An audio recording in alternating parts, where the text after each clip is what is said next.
Yes, I'll be kind to Henrietta. Henry. Yes, I will be good this week. Did you read about the Netherlands person that just won Miss Netherlands?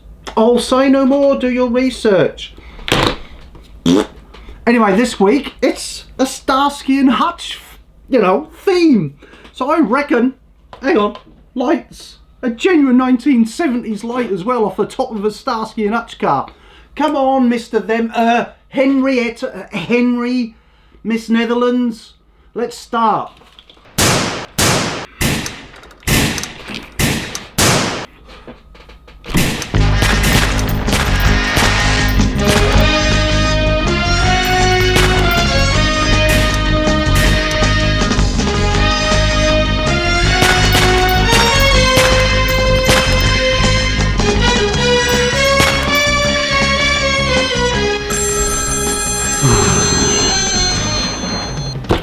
Hello, Mr. Producer. Drinking? Well, I've only just opened one. Look, the froth's still on it. You mean it's in shot? And what was that naff graphics? You got to sort out the Chromecasting thing that's going on. Yes, I'll treat him right. I'll treat him okay. Did you research the Netherlands? Yes, they have a transgender female Miss World contender now. The world's gone nuts, mate, I tell you. Yes, I won't get drunk this week. The only reason I got drunk last week was because I was doing all the research on the big reset and everything else, and I got to the billionaires and I lost the plot. Oh.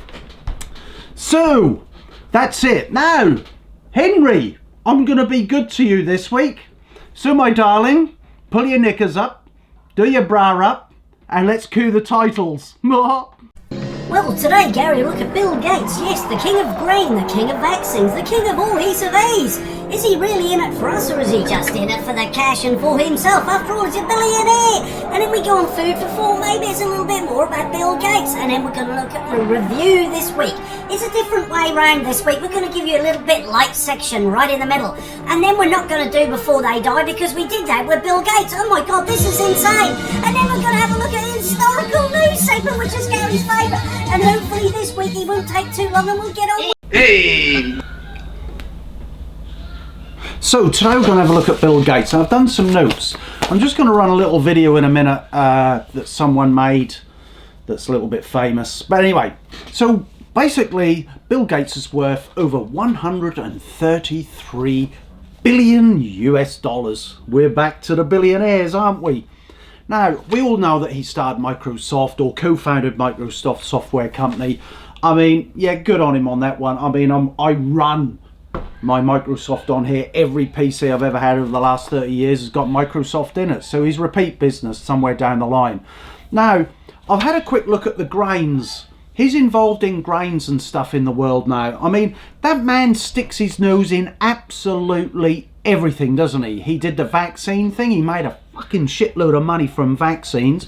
But now he's poked his nose in Africa. This really does disturb me. But he's also in other countries as well. Do you know him and his mates lobby to get their grain manufactured? Get that again. They lobby. So they're being given money from other people to do this. This really is annoying. But anyway, before we get really into it, let's have a look at Richard Branson and see what he has to say. I'm using someone else. Les. Oh my God, I miss Les. Henry, show the video. Hundreds of thousands of farmers marched into Delhi on Tuesday from neighbouring states. At the heart of this protest, new agricultural laws passed by the government in September last year. Farmers have been protesting in Delhi for months, demonstrating over the government's new farm laws, which they say will ruin their livelihoods. The new farming laws mean farmers can sell directly to private buyers instead of government-controlled markets where they get a minimum guaranteed price. The farmers argue this places them at the mercy of uncontrollable market forces and to the eventual replacement by giant corporations. Large corporations. Is not Bill Gates one of the large corporations? Did you know he's bought up more land in America than any other billionaire? He now owns individually more farming land than anybody else as an individual in America. Did you know now, grain, when you sell a grain, especially in America, one grain it's under license. He's got a license in it somewhere. It's manufactured, so you can only. So basically, let me get to the point. If you nick someone's grain, or you use their grain and then try to grow more grain from the grain, if you get what I mean, and then use it, and then they test it, they go, no, that's got our identification on it, then that's against the law. So can you see, these fuckers are basically starting to control the food we eat. It's that simple. Eventually you won't be able to grow your own bloody well food, just like these farmers are concerned in India. The same's happening in Africa, and obviously it's already happened in US, and they've already sued people where they've actually said, but your grain has blown over into my farmland, and then some of my crops end up in your crops. It's ridiculous. It's like cows going from one field to another. And then, well, the fence was broken. Yeah, but it's got my brand on it. And it's no bloody well different. This fucker, along with his mates, are really trying to take over. If you don't think, in America, there's lots of reports out there about these guys are getting really concerned that Bill Gates is buying up all this land. I don't know. It's not heading down a good road, is it? I'm not going to say any more on this. I'm going to go straight in now to food for thought. Get that. So I've almost mentioned, I've just gone through my notes in food for thought, right? So basically, one day they will have total control of all the food on this planet. Billionaires are buying up land everywhere. They're buying up food. Now, just think about it. Well, I was talking about the billionaires last week. They're getting bloody worried, and they should be worried, as I said last week. Now, think about it. If they controlled not just your bank account... Let's just pause Gary there, and let's have a listen to what this guy's got to say. Listen carefully. The scariest thing in the world for me is a central bank digital currency. When there's a central bank digital currency, the government can literally, because it's all digital, they can control where you spend and what you spend, and they can cut you off at one point if they own the central hub of the ledger. If it's on one ledger. If it's on one ledger. And that is what they're gearing up for. They're gearing up for central bank digital currency. Now, let's just quickly compare central bank digital currency with what happened with COVID. During COVID, we had to stay at home, and there were curfews, and you had to be at home past a certain time, and you couldn't go in the morning. Now, one way to enforce that is to just say, hey guys, you can't leave, and if you do leave, you better be part of the essential workers. Another way to do it is to just cut off your spending and basically say to you, listen, you cannot spend money between 10 a.m. and 10 p.m. Cannot spend money. Wherever you go, you will not be able to touch money out of your bank account. Once people get used to using the central bank digital currency, you've given the government the ultimate power. Through this digital banking and the great reset of 2030 that they're going on about, I should get a silver cone out, Henry, because they keep calling me a conspiracy theorist when the facts are all out there. They're buying all this shit up, they're buying our land up, they're fucking getting the grain stamped so you can only buy it through them. These fuckers will have total control within the next 20 years of this world. Governments won't even have a say anymore. They're just a figurehead like they are now. That's it in food for thought. What are we doing now? We're going into film review. I've got a good film review. I know a good one, and I won't say it's a load of shit like that load of rubbish last week. I've got a good one. Roll the titles, Henry. Your knickers are falling down.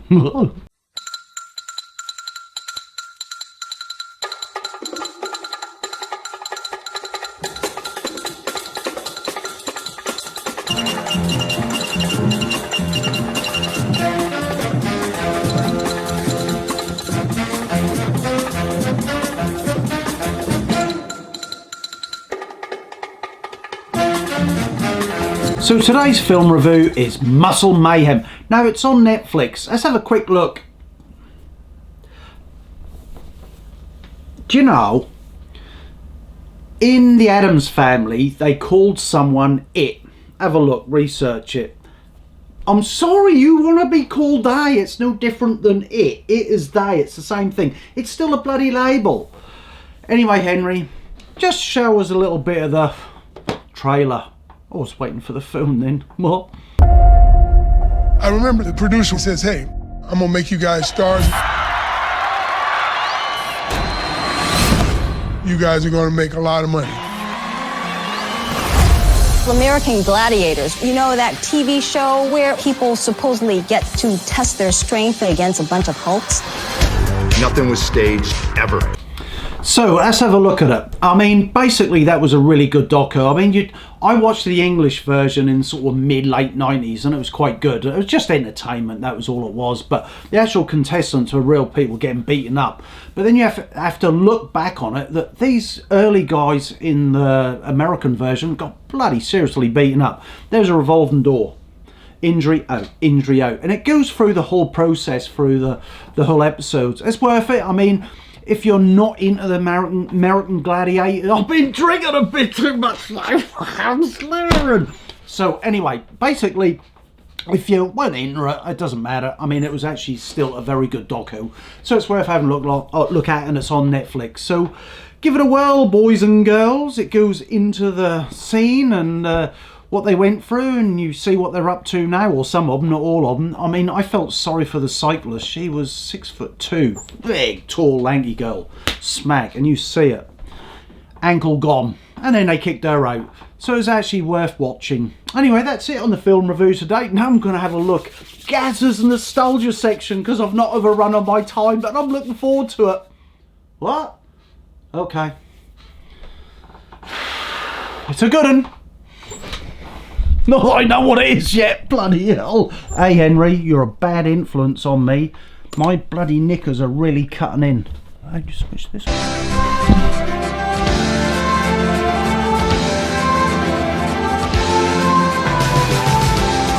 letter was only the start of it. Only the start of it. I hope it's a good one, Henry. Gimme, gimme, gimme. Now you know, when Les was here, we used to get it wrong every week. So I hope you're doing a bit of research, mate. So let's have a look at this guy. Born April 20th, 1889. Can you stop the dustman outside making all that noise?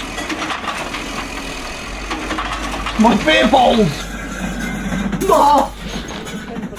So, born in 1889. He served in World War II from 1914 to another politician, eh?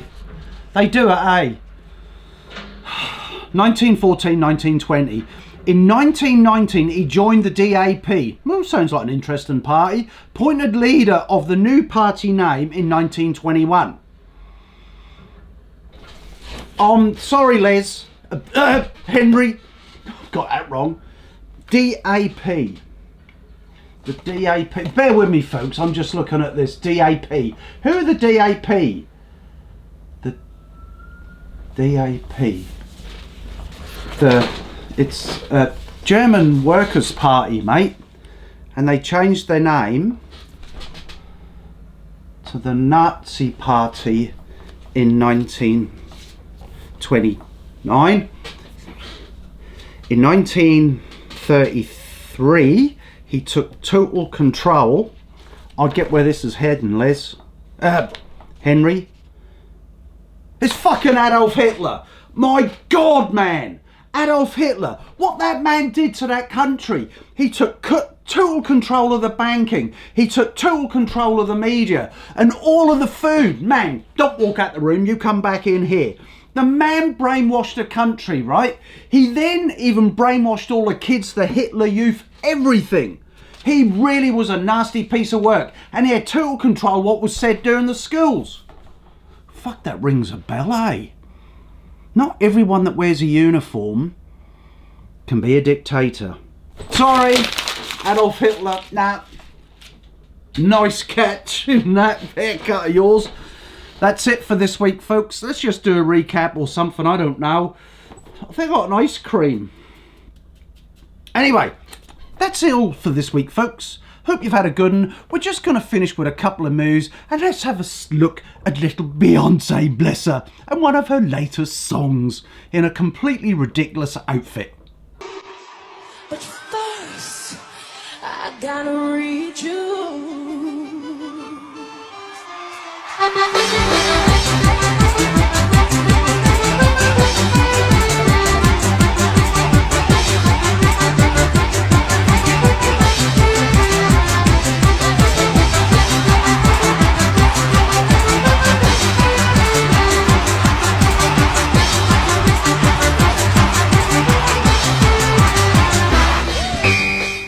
Well, that's it for another week in New Zealand. Yes, I'm in New Zealand this week, and we're celebrating, what is it? Matariki Day tomorrow. That's for you outside New Zealand. It's basically celebrating Maori culture. Oh dear, I haven't said anything racist or anything at all. So I've got some good friends at Maori. Hello, Mr. Producer, what's up? We got a young lady that wants to say something.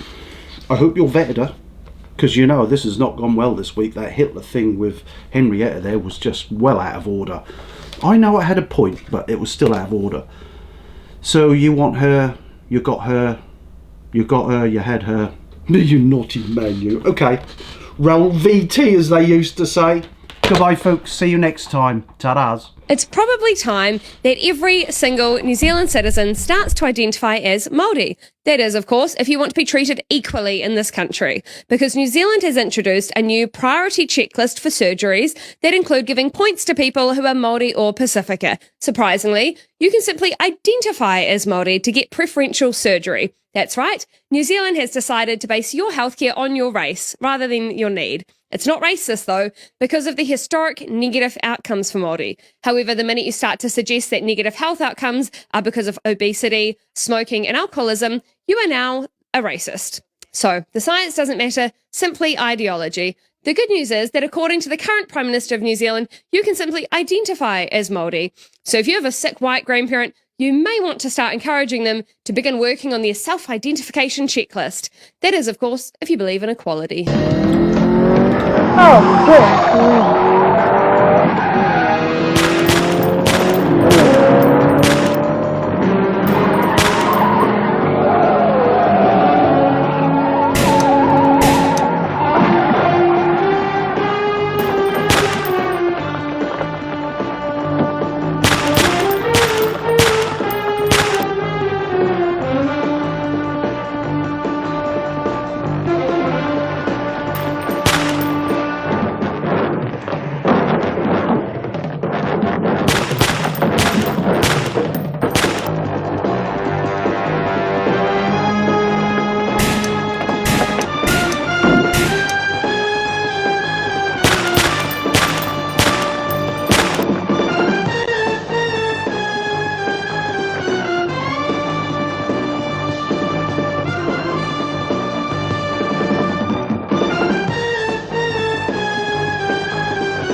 Yeah, that's Gary's second skip of old air bottles, old boy.